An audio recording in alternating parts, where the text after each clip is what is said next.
Cool. Yeah. So buy, refurbish, refinance is what we call the BRR model. So this is a pretty standard model within the property industry where you're buying a house at a discounted price because it's in need of some refurbishment. So either the property is distressed or sometimes the seller is distressed.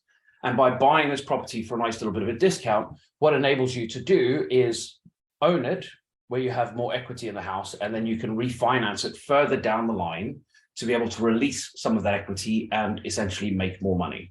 So the amount of money you have invested in the house is less.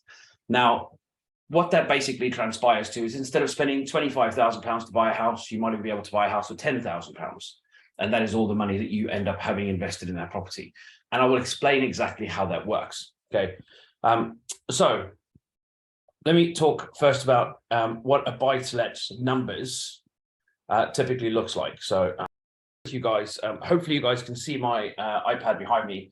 I've turned off share screen to make it a little bit easier for you guys to see. So first thing I want to go through is your typical buy-to-let numbers. So what you should expect if you're buying a typical buy-to-let in the north of England, where you're getting the best yields and the best overall returns. You're going to be looking to buy a typical buy-to-let. So your purchase price of said buy-to-let will be circa, let's say, £80,000. So 80K. Okay, so that's what you're going to be looking for as your typical purchase for a buy-to-let. So your mortgage on one of these is going to be 75%. And your 75% basically works out to being 60K. Okay, which means your deposit in this instance is going to be 20K. And this is under the assumption you're buying something in good condition, no need for work or anything. It's just ready to go, ready to rent. Okay, and then you've got your other costs. Now, your other costs typically account for your legal fees, your stamp duty fees, your brokerage fees. And we're just going to say that's going to be somewhere around the £5,000 mark, which basically means your typical buy-to-let is going to cost you somewhere around £25,000. Okay, give or take, that's what you should expect in terms of your standard sort of cost to be able to get into a kind of deal like this. Your rents will be somewhere around 500, 550 a month, give or take. And you'll be making somewhere around £200-300 a month net income. Okay, so this is your standard buy-to-let model, right? Okay, got something raised, all from here. Okay, perfect. So Q&A, perfect. Okay, so let me just flip back to screen share.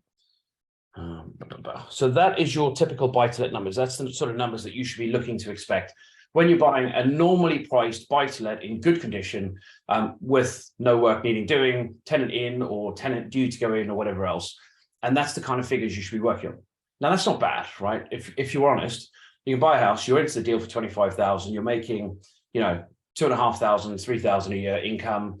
You're in a pretty good place. You're making, over 10% returns on that. Plus your capital growth, you're going to be making some money on that as well, which is not a bad place to be. However, there is a way in which you can make more. And that's kind of the premise of the video. Okay.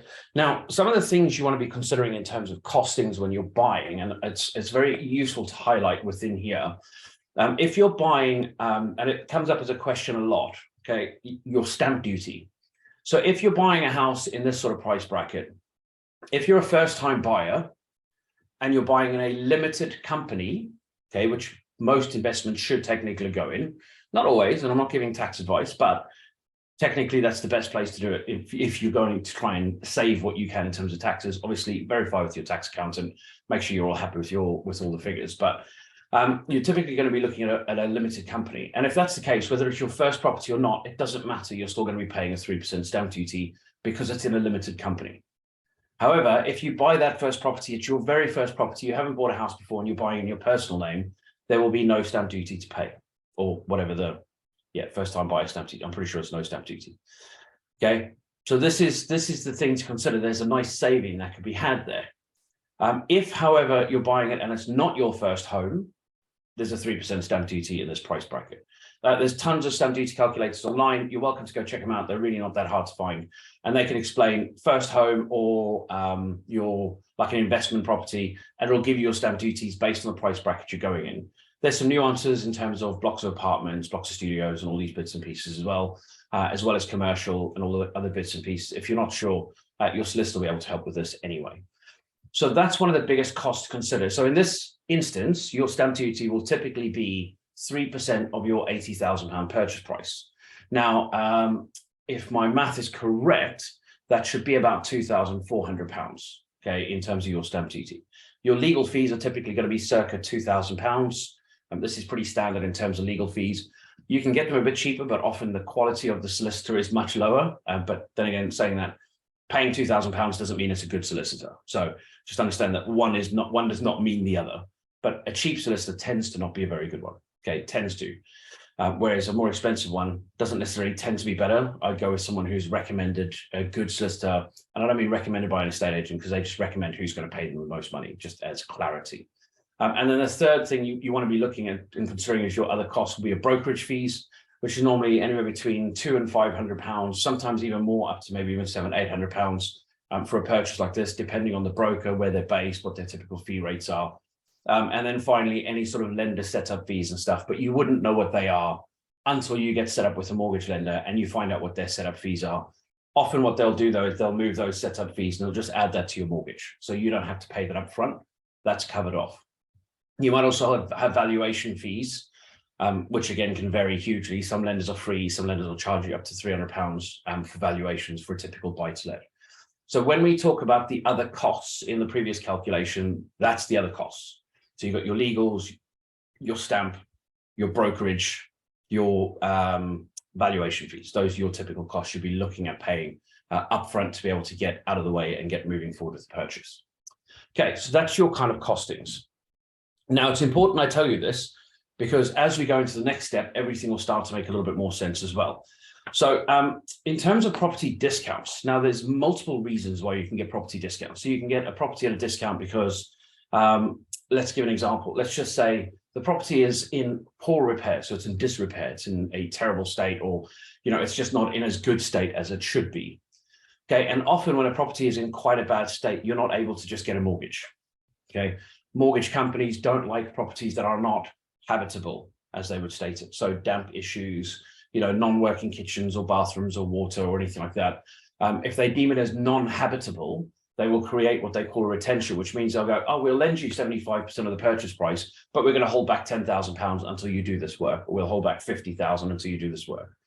And they have retention. So that's a little bit of a pain in the backside. So what people often do when you're buying a house in disrepair is you'll either buy cash, which is fairly common as to happens, or bridging. Now, my personal preference is bridging. So bridging tends to be a little bit more expensive, but what it means is you only have to put down 25% for the purchase of that house, plus any refurbishment costs and stuff. Whereas if you buy cash, you're buying the entire value of the house, which means you're tying up a lot more money for that period of time. Because if you do bridging, as an example, so let's say you bought the house for £80,000, they would lend you £60,000, and you only have to put in £20,000 plus your legals and stuff. Okay, whereas if you do it for cash, you're putting in the full £60,000 or £80,000 or whatever it is, plus your stamp, your legals, etc. on top of that. So now you're tying up significantly more money. Were you to do it on a bridge, it means that you put in less, which means you could buy multiple properties at the same time and earn a lot more money overall for your investment. So although you've got a period of time where you're paying bridging rates, which just by the way, your income from the portfolio should more than cover your bridging rates. Okay, but in that position, you'd be able to buy multiple properties because you're essentially using less money per property. Whereas if you do it for cash, of course, then you can only buy one, which means you only get the income from one. And then when you refinance that one, you've only got one. Okay, so leverage is a really powerful tool. Now, if you need some preferential bridging rates, please do speak to me. I have some preferential rates that you will not find on the market unless you've done a significant volume of bridging through one of our bridging lenders. So do reach out to me. I'm more than happy to assist with an introduction on how we can help you do that. So that's one of the reasons for a discount. Another reason is what we call a distressed seller. Basically, a seller has got their own financial issues and they need to exit on the property quickly so that they can get some money into their bank so that they can deal with whatever their personal financial problem is. Okay, so this is quite a common one. And normally this is, especially in times like this where, you know, sellers are struggling personally, financially, they might need a lump of cash or an injection of cash, something quick, or they might need it to be able to put some money into a business or some other investment or something. They might need a lump of cash quickly and therefore look to be able to exit on a property quickly. I had one today that came through, ironically, a friend of mine. So the friend of mine, he's basically got a house that's worth probably 115, 120. He wants to sell it for 100,000. He's happy for it to go quickly. Currently rented at 550. He reckons it'll reach 650. He's going to send me the details. If the deal stacks, we'll chuck it on the website. You guys can take a look. And if you want it, obviously we can set that up. It's not a bad discount. So you got a nice 15% discount on that house, which honestly is not a bad discount at all in today's market, as anyone will be able to tell you if they're currently investing. So you've got your distressed seller. So you've also got other reasons. So let's just say a house has been repossessed, and it can be repossessed for a plethora of reasons. So, non-payment of mortgage, non-payment of taxes, there's a whole bunch of reasons, distressed sellers could be divorces. I mean, essentially anything where the property can come to market and they will shift it quickly because they want to get it sold quickly enables you to be able to haggle or barter for a better price, which is essentially what we do. So we get you better prices on properties, and we can essentially help those properties shift nice and quickly at a better price than you'll typically find elsewhere. Okay, and of course, because it's off market, it actually makes it a little bit easier as well. I'm glad you like the bridging advice there, Tony. My pleasure. I love a bit of bridging. We've done a lot of bridging over the years, as you well know. So anything that enables you to get that nice discount, okay, that's really what we're looking for. And it doesn't have to have a discount. A discount's a nice bonus. Depends on the strategy. If you've got a high yield property or something that's in the area you want that has the right growth or is near the right schools or whatever else you're looking for, discount is not essential. But discount is handy if you want to be buying and having less money invested per house, which enables you to be able to buy more houses of that type, as you're going to understand in just a second. So buying a house for £10,000. Okay, I'm just going to stop the screen share again. I'm going to flip the camera over to there again one more time, and then you'll be able to see how this works. So obviously, we're going to use a similar property, but this time, okay, we're going to take purchase price of this house. We're going to do it at £60,000. Okay, so it's 60K. And the reason for that is very simply because the house is in a little bit of disrepair, or because the seller needs to hurry, or is going through divorce, or whatever it is. It doesn't really matter, but we've agreed the house at £60,000. Okay, mortgage on this is £45,000. Okay, so 75%. Okay, it might be a mortgage, might be a bridge, either which way. And you might do a cash, but obviously in this instance, we're going to work on the basis that you bought this on a bridge. So for anyone who does not know, bridging is basically a high interest mortgage. That's all it is.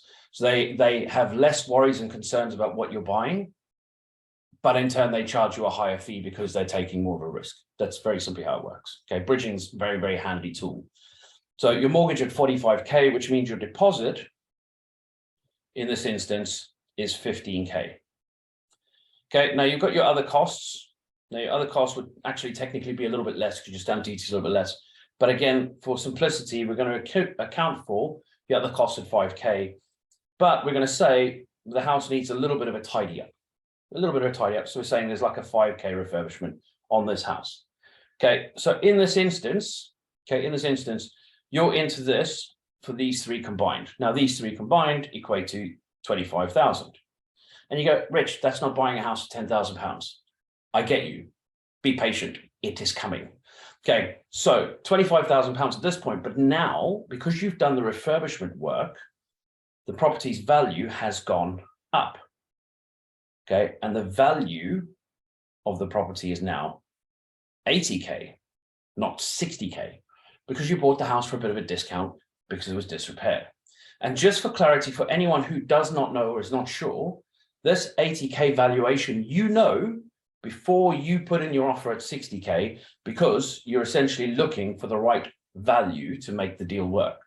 You're not going to guess what the value might be after you've bought it because you're gambling. You need to know what it's going to be worth before you buy the house.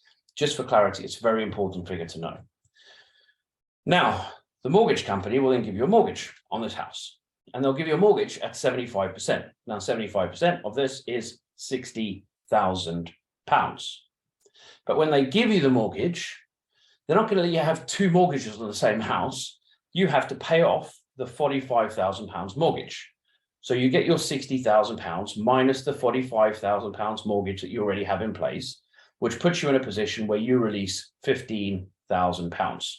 So that is the amount of equity you're releasing. Now you deduct the £15,000 from the £25,000, and hey presto, the amount of money you have invested in this property is the miracle number of £10,000. That is how you buy a house for 10 grand. Okay. Now, the beauty about having done this is if you started with a pot of 100 grand, you'd be able to buy 4 houses at the same time of this type. Okay. 4 of them. And then after you refinance, the amount of money you have invested in these properties is only 40,000 and not 100,000, which means you've got 60,000 to play with to go buy another 2 houses and basically repeat, rinse, repeat, rinse, repeat, rinse, repeat. And you'll end up with circa 8-9 houses at that point. Okay, hopefully this makes sense to you guys and you go, actually 100 grand could stretch very far if you're boxing smart. Okay, so this is your buy, refurbish, refinance model. Before I move on, is there any questions on this? So I love this. Let me actually just check on Facebook just in case there's some questions popping through in here. Okay, no questions in here. Awesome, nice and handy. Okay, so if there's any questions, obviously do drop it in the chat. I'm more than happy to answer any questions that you have. Yes, Kapil, this is the way. The phrase is OMG. Okay, Lauren, I'm really glad you caught that as well. So the challenge with something like this is it's really hard to explain in a way where people go, I get it. That's brilliant. I get it. So hopefully that is nice and clear and you guys completely grasp this and you go, actually, you know what, that's fantastic. So let me just switch out again and I will share. How do you guarantee the valuation? Okay, you get it. Awesome, Tony. So there is no way to guarantee a valuation. There's no way to guarantee it. But what you can do is you can look at sold comparables and look for very similar houses of a similar size sold in the last few years. Okay, and that will give you a very good benchmark as to what the valuation should be. All you can do is work on that. There is no guarantees other than the fact that the value of the property will go up in time, the rents will go up in time, and you will make a lot of money in time. That's the only guarantees I can give you. Okay, Gemma, how long would you suggest taking the bridge out for, especially as arranging a mortgage seems to be taking longer? This is a really good question here, Gemma. So let me show you some interesting figures. Okay, and this is worth noting. So I'm just going to flip back onto here. So Gemma asked, yeah, how would you suggest, how long would you suggest you take the bridge out for, especially as arranging mortgages seems to be taking longer? So most mortgage lenders, want you to own the property for 6 months before they're willing to start a mortgage process for a refinance off of a bridge. Okay, so that means you then stick in your finance application and a mortgage will take 3 to 4 months. So the amount of time you're going to be on that bridge is somewhere between 9 and 10 months, typically. Okay, that's your typical expectation. It might be a little bit longer, it might be a little bit quicker, depending on who the lender is, depending on how fast they can get through the case. Okay, but if we talk some numbers here, and this for me is an interesting bit. So let's just say this house, the rent in this property, sorry, let me get out of the way so you guys can see my writing. So let's just say the rent is £550 a month. Okay, so that's what the rent is on this house. Now, bearing in mind, okay, you've got a bridge at £45,000. Okay, that's your bridge. So the typical mortgage or bridge lender will charge you about 0.9% a month. I can get you somewhere closer to 0.8% a month as preferential rates.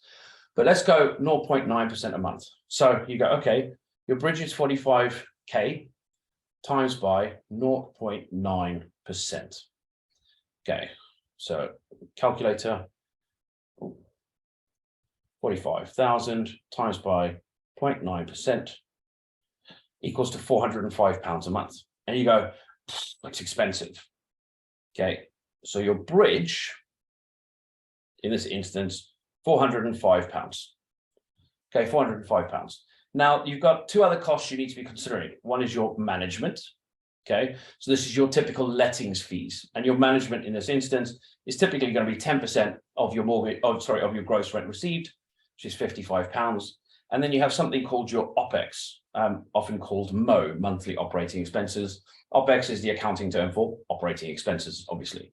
Now, this covers your maintenance costs, your insurance costs, and your void period. So between tenancies, that's what you're covering there. Now, this is a budgetary figure. And by that, what I mean is the money goes into your bank. Okay, and you should be putting it aside. Whether you put it aside or not is completely down to you, but you should be putting it aside. Okay, and we typically account for that at 10% as well. Now, what this does is if you actually do the numbers together, you end up spending 515, which means your net £45 a month, £35 a month. Oh, wow. How's that for math? Okay, so I think that was £35 a month. Yeah. And you go, oh, that's not a lot, but it's not costing you any money. And right now you're sat on a bridge to be able to move the property on. And then when you refinance, so obviously you move into this stage over here, then you're going to be moving on to a more reasonable interest rate, and your mortgage rate, okay, will be based on a 60K mortgage, and you'll be at a, let's say, I don't know, 5% mortgage. Let's go with a 5% mortgage, okay, as an example. So your 5% mortgage, so 60,000 times 5% divided by 12, so 12 months, is £250 a month. So now the difference is, it's not 405, it's 250. Okay, which means you get another £155 on top. So that basically puts you at £190 per calendar month. Okay, so that's how much you'd be making on this property afterwards. The really cool bit about this, and I'll get to the rest of your questions in a minute, guys. The really cool bit about this is throughout the term of your bridge, you are not paying for your bridge, your tenant is paying for your bridge. But what it enables you to do is pull the money out down the line, and you're in a cash flow positive position. The other thing that's really cool is your £190 a month over the year. So you go 190 times by 12, it's 2,280. So you go £2,280, and you've got £10,000 invested in this house. So you go 10,000 divided by 2,280 means it'll take you 4.4 years before you've earned every penny back that you've invested in this house. And at this point, you own the house for free. So in 4.5 years, this house is free. Okay, hopefully that makes sense to you guys, where you go, Jesus, we can own free houses. And I'm like, yes, you can own free houses. Okay, so not only can you buy a house for 10 grand, you can actually own a house for free if you just hold on to it for a little while. So, which is pretty damn cool. So, Gemma, hopefully that answers your question, and also answers your question a little bit further and gives you some more cool stuff on top of it. Thank you for the question, by the way. Great question. Okay, next question by Kath. How do you know how much you will spend on the refurbishment? And have you taken into account the cost of bridging? Okay, so I just took into account the cost of bridging there. Hopefully that answers your question. And have I taken into account the cost of refurbishment? Yes. When do you think I will want to know what the refurbishment cost is? Before or after I buy the house? Okay, and it's before, right? You have to know before. So what you would do is you would agree the deal on the basis of what you believe the cost will be. And then you get your build team out to come and confirm, and they go, yeah, we can confirm that we can get that done for 3,500 or whatever else. Okay, you give yourself a little bit of a buffer. You go, okay, we're in for 4,000. You're golden, so you know where you're at. If the builder goes in, oh, it's going to cost us 15 grand, you already know that the numbers don't work on this deal, because although you're buying it for 60 and it's worth 80, you're taking a really big risk for a £5,000 discount, which just doesn't make sense. Okay, massive refurbishment for 5 grand, legit discount, it just doesn't make sense. Okay, cool. Hopefully that answers your question there, Kath. If you've got any follow-up questions, obviously please do drop it in the chat. I'm more than happy to answer. Okay, next question. Sure, I get that. You know I do. It was a rhetorical question intended for your audience, hopefully to add value. Yes, thank you, Tony. It does add value, and I love having you in. Thank you for the questions, as always. Okay, you understand bridging costs. Excellent, Kath. Really glad to hear that. And Gemma, also great, thanks. Excellent, thank you, Gemma. I'm glad you picked up or caught that as well, which is awesome. So Kapil put in an answer to a question earlier, which was based on the expected value, which is you can get an estate agent's opinion as to what the property would be worth post refurbishment costings. And absolutely you can. There's nothing stopping you doing that. I would just be a little bit mindful that most estate agents will not willy-nilly give you that information. They'll try and tie you into them selling the property for you. So you may have to be a little bit flexible in what you tell them as to why you need them to give you an estimate of value. Okay, so, and it also depends on the relationship, because some estate agents are really cool and some aren't. It just is what it is. Obviously, I know you run an estate agency, and I'm sure very successfully, and I'm sure you're an amazing person to your random clients, because you're an amazing person anyway. But yeah, obviously, as you know, not all estate agents are made the same, although some of them are pretty cool. You know, can't knock them all. So cool. So that is that piece. Obviously, if you guys have any follow-up questions, please do raise them. But that's how you buy a house for £10,000. Now, what I wanted to do is I wanted to show you some of the examples of some of the properties that we've got. Okay, and these are properties that have been reserved by our clients, and it just gives you a little bit of a flavor that actually, yes, you can do this. Okay, I often get people go, oh yeah, well, it's all well and good for them. So, you know, we can't find those deals on the market. There's no way we can get deals like that where we can buy a house for 10 grand. And I say to you, bollocks.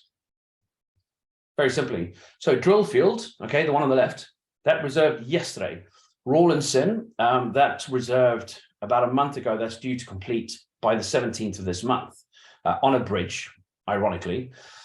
Maple Street. So Maple Street's really cool. So there's about £1 grand's worth of work on there. That's it. Okay. So what I'm going to do is I'm going to go through the numbers on some of these so you can get a little bit of a flavor. Drillfield, we haven't been out to view yet. So I'm not going to dig into the numbers on that because I don't know what the refurbishment cost is actually going to be. We'll figure it out when we actually go out and view it. But what I want to do is I want to go through Rawlinson's numbers just so you guys can see how that works. Okay. So Rawlinson purchase of 50, value of 75. So if I switch out to here, okay, and these are real life examples. So purchase price, 50K. Okay, mortgage or bridge. So your bridge on this is 50,000 times 0.75, 37,500. I should have known that, but brain's running a little bit slow. Okay, your other costs on this, let's call it, I think it's going to be about 4K. And then your refurb is 10K. So this one's a little bit punchier on the refurb side. So for those of you that haven't followed any of our previous videos, we have access to about 500 million of off-market stock. Okay, 500 million, which is a lot of property. So we can't actually physically go view everything before it's reserved. So normally we get an estimate from the seller as to what the condition is, and then we'll know, you know, typically the cost is going to be under 5K or 10K or 15K or whatever it is. And then when you reserve the property, we'll go out and view it, and then we'll say, actually, you know what, this is the refurbishment cost. You know, our team's been out to check it. Here's the photos. Here's a video. You know, here's anything else you need, as well as a broken down cost. Have you got any questions? Are you happy to move forward? If not, no problems. We're happy to refund or move that to another fee or another property. If you are happy to move forward, great, then we'll move forward with the purchase. So this is another example, one of those. We got told the refurb is a little bit, okay, but it's not nothing. So we knew it was going to be typically between 5 and 10,000. Okay, so in this instance, okay, and your deposit, sorry, my apologies, is 12.5K. So in this instance, our client is spending £26.5 thousand to buy. Okay, that's their spend on this property. Okay, hopefully that all makes sense to you guys, and you go, oh, okay, yeah, I get that. So £26,500, 26.5K. So after the refurbishment, the property is going to be worth, as a value, 75K. And it's a conservative price. We believe it will reach higher, but we like to be conservative because that's how we work. So times 0.75 equates to 56,250. So you go, mortgage is 56.25K. So then you go, okay, well, what is the difference between the two? So 56.25 minus 37.5, 1,500, leaves you with 18,750. So the amount you're getting back out is £18,750.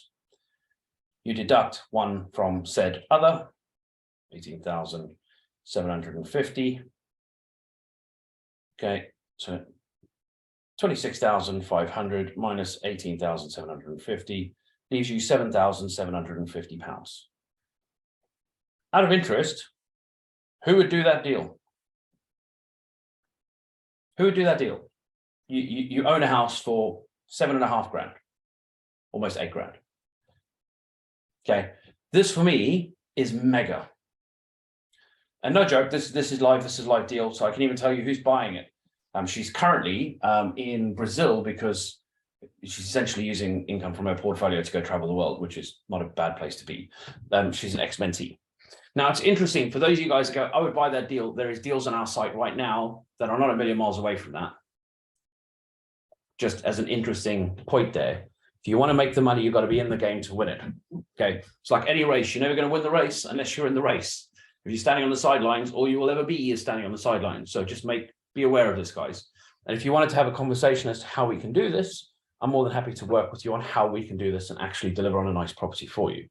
So this is the first one. Okay, now if I show you the next one, okay, so this one over here, purchase for 65 is worth 85, £1,000 worth of work. Okay, so this is Matt and Kim. I won't tell you last names because it's not my place to tell you. Okay, but purchase 65 worth 85. So here's the beauty. So purchase price on this, 65k. Now there's only £1,000 worth of work needing doing. They do not need to be buying this on a bridge. They're going to buy this on a mortgage. Okay, which side of the deals? Go to trustbricks.co.uk. You'll see a selection of our deals. We have 500 million of off-market stock. So the stuff you see on the site is a very small selection. If you want something similar to what you see on the site, reach out to me. We'll grab a call. I'll go through what we have, and then we'll get you something lined up. Okay, nice and easy. So purchase price of 65k. Mortgage, because it's not a bridge, because you don't need to buy on a bridge. Mortgage, 65,000 times 0.75. 48,750. Okay, so 48,750. Okay, so deposit, here's some mental arithmetic. It'll be 16,150 or 250, sorry. So 16,250. That's their deposit. Okay, that's Matt and Kim's deposit. Other costs. Okay, so the legal, stamp duty, so on and so forth, we'll account for it. Let's call it 5,000 in this deal. Okay, and then they've got their refurb, their really punchy, expensive refurb at £1,200, because that is what the refurb is. So right now, their spend on this property is, what's that? That's 21,250, 22,450. So £22,450. That's their spend on this deal. Okay, Kevin asks, do we have a build team and what are your management fees for the build if you're out of area? Really, really good deal question there, Kevin. Thank you very much for asking. So yes, we run 12 build teams across the north of England. And essentially we can do any refurbishment across the north if you want.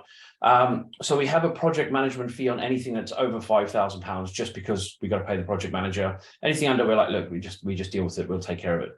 Anything over, we just charge a 10% management fee, but we'll try and incorporate that within any cost you get. And providing you're happy with the refurb cost, it will be within that. Okay. And yeah, I mean, most of the refurbs tend to be sub 5k. So it's a nice, easy way to operate. And yeah, I mean, look, we can have a conversation. I'm very flexy in that. But yeah, really, really good question there. There is management lettings fees. We have a lettings business. I'm more than happy to chat about that at some other point. If you guys have got any questions, you want properties managed because you know they're being mismanaged, reach out. We're happy to pick that up and run that properly from a landlord's perspective. And we are quite excellent, if I do say so myself. Okay, so now we know this property, as mentioned, is worth 85,000. Okay, so we do something a little bit differently here. So instead of doing it as a bridge, because you don't need a bridge because the condition of the property is good enough to be able to buy straight on a mortgage, what you can do, let me do that properly. What you can do, and I'm not saying you should do this, but what you can do is you can pay an early redemption penalty on your first mortgage to exit earlier, which will be less expensive than having got a bridge, providing you get the right lender. So you might get a mortgage lender on the first instance that has a small early redemption payment or early redemption charge. Early redemption charge means if you're paying off the mortgage shorter than the time that they want it. So they might have a 3-year or a 2-year fixed or a 5-year fixed. And if it's 2-year fixed, then they will say, well, if you pay it off within 2 years, we're going to charge you an extra 2% on the loan. And you go, okay. So what you might do is at month 6 or month 9, so you apply for refinance at month 6 and then pay off the mortgage by month 9. They'll be pissed at you. Don't keep doing this. Lenders will get very angry with you. As a one-off every now and then, not such a big deal. But if you're doing it on the regular, they'll get a little bit pissy. So you can either do that, or you can just sit on the really high cash flow, because your cash flow will be much higher because your mortgage is lower on the first instance. Sit on that until you get to the end of your fixed term and then refinance. Okay, by which time the value would likely have gone up more anyway. But let's just work on this example as though you've just refinanced it. You get your money back out by roughly month 9, month 10. Okay, so in this instance, your mortgage on 85,000 is 63,750. Okay, and hopefully you guys can see where we're going here. Now the difference between these two, okay, is 15, give or take 15,000, I think. 63,750 minus 48,750. Just want to make sure I get this right. Yeah, 15,000. Okay, so the difference is £15,000. Now you deduct 15,000 from here. Leaves you investment of 7,450. The difference here, though, is you've earned a better cash flow throughout the first period because you've been on a mortgage instead of a bridge. That's the only difference here. Okay. Hopefully you guys realize how freaking cool this is. And this is legit deals, live deals, literally happening right now. So when I hear people say, oh, well, we can't find deals like that, there's 2 reasons for that. 1, you're looking in the wrong places. And 2, you're not looking on our site, which is basically the same thing. Okay. On our site, we can get you much better deals than you're going to find anywhere else because I'm fairly confident in saying, have the largest book of off-market properties in the UK, the largest, and we're creating the largest distribution network as well through white label, which is another conversation. Cool. So, Tony, could a 2-year tracker mortgage at slightly higher rates with no exit fee be a good option? Absolutely. Absolutely. Okay. And yeah, so if you get a no early redemption mortgage and it's like 7%, still vastly cheaper than you'd be paying your bridger. Okay, so yes, that is absolutely a really good option. Just bear in mind that if you do this continuously with that lender, the lender will get pissed with you and blacklist you because that's not what they're designed to be. They'll say, well, go to a bridger next time. So just don't take the piss. Like everything else in life, moderation is the victor's way. Like, you can't, if you try and take the piss, basically you're going to get shunted. Okay, really good question there, Tony. Thank you. Kath, is it possible to remortgage with the same lender to avoid an exit penalty? You can try. Most lenders won't do that. Some lenders will, but their rates tend to be on the higher side. So you tend to pay somewhere anyway. So for me, I would typically just exit to a different lender. But yes, you can try. There's nothing stopping you asking the question saying, look, I've done this work, or I've done this, or we're in this position, or whatever else. Is there a chance I can get a further release of equity on the mortgage? No harm in asking. You don't ask, you don't get. That's, the nature of the game, as I'm sure you're well aware. But really, really good question there, Kath. Thank you very much. I really like that question, actually. Cool. Okay. So let me switch back out and get over to the slides again. And obviously, if you guys have any questions, keep them coming. Now, this is where it gets a little bit interesting because I always get people go, oh, I can't find any deals like these. These deals are too bloody good. Okay. And I get that. Here we go. Here's an exact example, 29.4% discount on our website, this very instance, this very minute. You can buy this house. We can even run the numbers together. Okay. We can even run the numbers together. So don't worry about the rents and the cash flows and stuff. For me, I want to focus on the purchase because that's really where the juicy bit is. So I'm going to switch out. So purchase at 60 worth 85. So let's go back out here. Okay. So in this instance, you go, well, your purchase price on this house is £60,000. So 60K. Okay. If you buy this on a bridge or a mortgage or whatever, your lending percentage is going to be the same. So let's just say you're going to buy this on the mortgage. So we've been told the condition of this property is in a rentable, reasonable condition. We won't know for sure until we turn up at the house. We'll turn up at the house once it's been reserved, so on and so forth. but we've been assured it's in rentable condition, which means the refurbishment is typically going to be under £5,000, typically. Okay, so what we'll do is we'll account for the refurb at £5,000 just so people have a little bit of mental peace of mind. So mortgage in this instance is 45k, mortgage or bridge, okay, which means your deposit is 15k. Your other costs, let's call it 5k. Your refurb, let's call it 5k. So you're into this property for 25k, give or take. Okay, that's what you're into this property for. And you go, okay, fair enough, I'm into it for that. Okay, but now because you've done the refurbishment, the value of the property, okay, has gone up to 85k.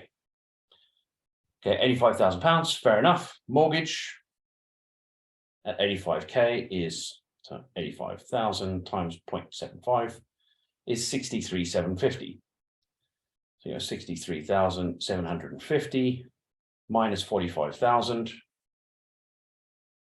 gives 18,750. Okay, so 45k equals 18,750. You knock the 18,750 off of your 25k. So 18,750. So 25,000 minus 18,750. 6,250. So you're into this property for £6,250.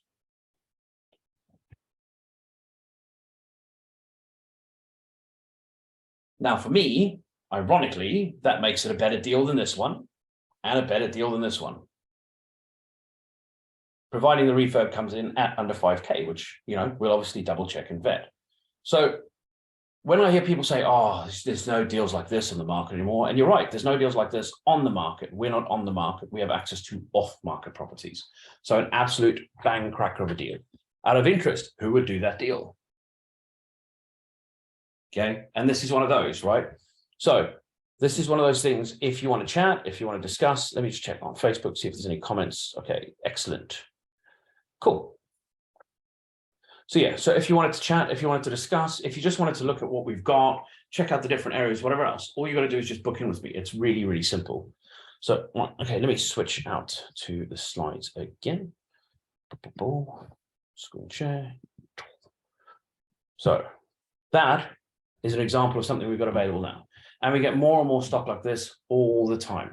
Okay, really, really cool. So with that being said, now you know how to buy a house for £10,000. Actually, you know how to buy a house for technically free, because the income that that house will be generating will probably be will probably pay off that house in 3, 4, 5 years, whatever it is. So you'll own the house for free in 3, 4, 5 years. Okay, not a terrible place to be, which means you've actually got your original investment all the way back out, which means you can go out and buy some more houses. Not a bad place to be. So a lot of people say, how does a landlord become such a large landlord? I don't understand how, the Wilsons own 130 houses and these people own this and those people own that. This is how, okay? They learn how to buy a house the right way for the right price in the right means with the right team around them. Okay, that's basically the gig. That's how it all works, guys. So yeah, if you haven't already, please do head over to trustbricks.co.uk. You'll see a whole bunch of deals on there. As I said, it is less than 1% of our stock is currently on the website. We're in the midst of spinning up and improving and fixing some stuff. It's been a little bit of a nightmare with tech teams. So we're in the midst of a tech team switch to a new tech team, which means we're rolling out a new website, which hopefully will be ready in the next 1 to 2 days.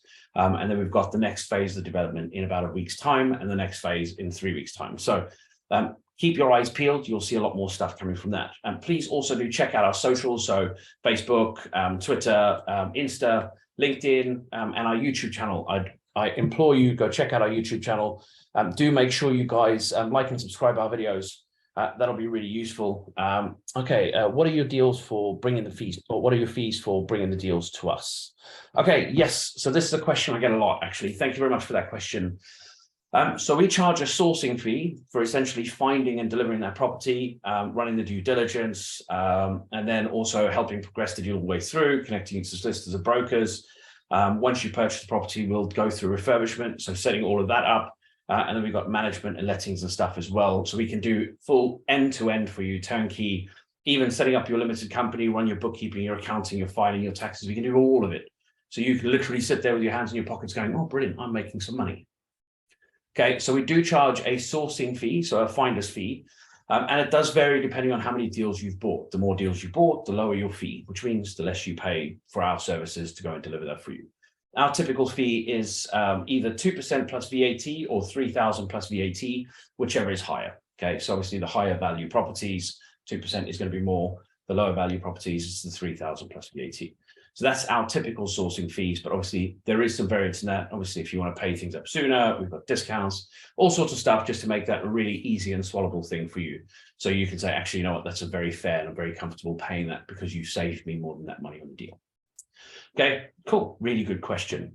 Right, so finishing up, I want to move on to the Q&A. Okay, I want to move on to the Q&A. So have you guys got any questions?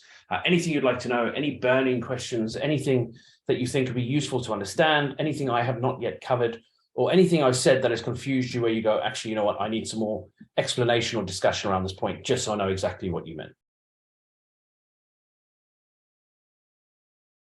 Here at the minute. And if you're catching this, either Facebook Live later, then please do drop any questions you have in there. I will make sure that we answer. Likewise, if you're catching this on on YouTube later, then yeah, likewise, I will make sure I answer the questions in there. So if you didn't catch this live, I will still answer your questions. Do feel free to drop them in there. I'm more than happy to answer whatever questions you have. Awesome. So no questions. Okay, how would the average person raise the initial finance? Oh, that's a really good question there, Tony. Obviously, I know you know the answer, but thank you for asking it, for feeding the room, so to speak. So we actually just did a video on releasing equity in your house. Okay, now this scares the crap out of so many people, but the reality is many of you right now will be sleeping in the thing right now, sitting in the thing, staring at the box in the thing, staring at the TV or the phone, watching this in the very thing that could make you financially free, make you be in a position where you can retire early or, you know, essentially live the life that you want to live and start living rather than working for somebody else and making them rich. It's really interesting. So I implore you to go check out that video on how you can actually release equity from your house to go and invest sensibly and smartly and safely to go and essentially go and create the wealth that you deserve. Likewise, you know, if you've got any investments, you've got any cash, you've got any investors, you've got any friends, anybody you want to partner with, you know, some people do stuff on credit cards, and I'm not saying that that's necessarily the right route, but there's things that you can do where you can actually pull together capital to be able to do this. A great way is if you've got somebody who's got some cash, you give them a good return on their money, better than they're getting in the bank, give them like 6, 7, 8%, whatever it is. Okay, so they make good money on their money. You go put it in a house, and then you'll owe them like 6 or 7 grand, and then you'll pay that off over the next 3 or 4 years through the income. Okay, it's a really nice way to do it. So that's one of the ways that we've got a lot of our clients to build their portfolios and actually expand much more aggressively, much quicker to getting to financial freedom very quickly. Really good question there, Tony. Thank you very much. Are the houses all freehold? So Maria, really good question. No, many of them are. So freehold leasehold is different in the South and the Midlands than what it is in the North of England typically. So leasehold is often associated with flats and stuff like that, but you do get houses that are leasehold where they built on one large freehold plot of land, and then you've got a whole bunch of leasehold houses. In the North of England, that most of them, not all of them, but most of them have something called peppercorn rent. So really long leases, you know, 999-year leases, and peppercorn rent where you have to pay the freeholder £4 a year. And that's it. So you don't have massive ground rents and service charges. It's not like in the South. The South is absolutely mental with how some of that stuff works. You know, the rent, like a quarter of the rent ends up going to, you know, service charges and stuff. It's bonkers. But yeah, so in the North of England, most of the time leaseholds are just as good as freeholds. So we don't actually differentiate, and you don't tend to see any difference. It tends to operate just the same. But yeah, that will actually come out in the wash as part of your legals process. So when you're in legals, your solicitor will be able to tell you, but we can tell you whether it's leasehold and freehold before you buy. It actually says so directly on the website. And also what the lease terms are. So i.e. how long's left, and if there's any service charges, ground rents, and what they are. We can get that information for you long before you put any money in, just to give you a little bit of surety. So really good question there, Maria. Thank you very much. That's okay, Imogen. I appreciate you missed a call. It's okay. We'll be sending the recording out for those of you that haven't caught it, the recording will be sent out on our YouTube channel and through our socials and stuff. That's why I say, please do make sure you check us out on our socials and follow and like pages and channels and stuff. It really does help us out, but it also notifies you when stuff comes out. My pleasure, Maria, an absolute pleasure. Tony, thanks again for the great energizing presentation. Some skeptics may worry about the potential housing crash. You know I don't, but this is a standard reason to stall to action. So I agree with you. Unfortunately, a lot of people believe the media, which is insane for me, because the media have no legal obligation to put forward any facts, no legal obligation whatsoever to put forward facts. What their job is to sell newspapers and sell subscriptions and publications. That's their job. So they will overemphasize things to the umpteens just to be able to get people to go and buy their newspapers. And they'll do it through sticker shock headlines and all that stuff. And you guys already, in your heart of hearts, already know that newspapers and media, they're full of rubbish, they lie. It's a term we use, it's called cognitive dissonance. So you know something to be one way, but you allow yourself to believe it's some other way. But you know it's this one way. So cognitive dissonance, really interesting thing. So don't listen to the media. So I don't watch the news. I don't read the newspapers. I have no news apps. The only news that I ever find out about is when people tell me, because that's the only news worth me knowing about. Anything outside of that, I have no interest in, because all it does is makes you miserable. And that's unfortunately a fact. Now, what I will say, though, is although the media is busy saying this, right now, the amount of stock that we have in high yield areas is the same as it's always been, but the demand has almost tripled for that stock, for those properties. And that's because we have Lloyds Bank, Aviva, Legal & General, all launching their own property funds to buy high yield houses, countless family offices, countless other funds, all buying high yield houses because they are the best places to be sticking money right now. Now, if they're doing that, two things will happen. One, it makes it harder to invest in those areas and find that stock, which is fortunately why we have us, okay? But two, more importantly, is they're going to drive up the prices, because if you look at your basic supply demand, demand is through the roof, but your supply has stayed the same. So now is the best time to be buying those properties because the values are going up. Fact. I don't care what any news outlet says or anything like that. Fact. You speak to any decent mortgage broker, they'll say right now they are busier than ever, because they know this is true. The market is mental. Perfect time to be buying. Great point. Thank you very much. Rents won't go down, and in the living house term, prices will go up at 7.9%. Yeah, so I don't have exact figures, but yes, I agree with you. I think house prices will go up by more than 7% a year, particularly high yield stock, and rents never go down. They just don't go down. They go up on average about 5% a year. So yeah, so that basically means property prices double every 8 to 10 years. It's actually more than that because it's compounded. So your 7% is compounded, which is really, really handy. So yeah, thank you very much, Tony. Right, okay, so checking out the other part of the chat.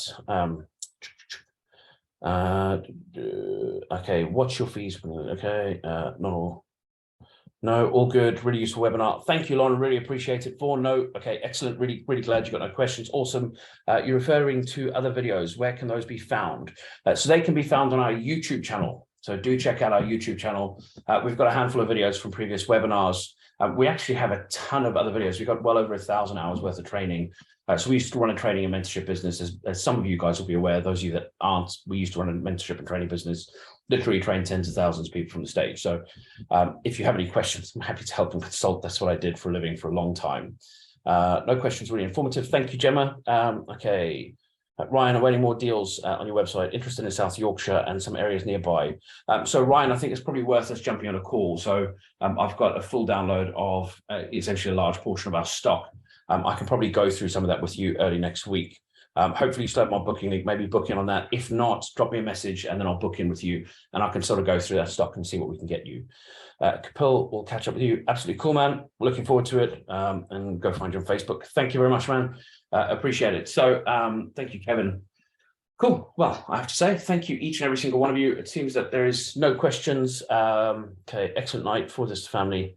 As the last few, one or two are waking up. Excellent. Thank you very much. Really appreciate it. So thank you guys, each and every single one of you guys for tuning in. Hope you guys found this really useful. Please do like and subscribe to any of our videos. It really does go a long way and really helps us out. And also notifies you guys whenever any other videos pop up. But yeah, so thank you very much for your time. Hope you all have an amazing evening. Enjoy the rest of your week. Enjoy your weekend. I will catch many of you guys next Thursday. The following Thursday, I will not be available. I will be in Dubai, Hong Kong, Singapore, and Malaysia for business meetings. But next week, Thursday, I will be available. I will be running another webinar, and it will be another cool one. So what we've got in store for you guys, I can guarantee you're going to love. Thank you, guys. Enjoy. See you soon. Bye.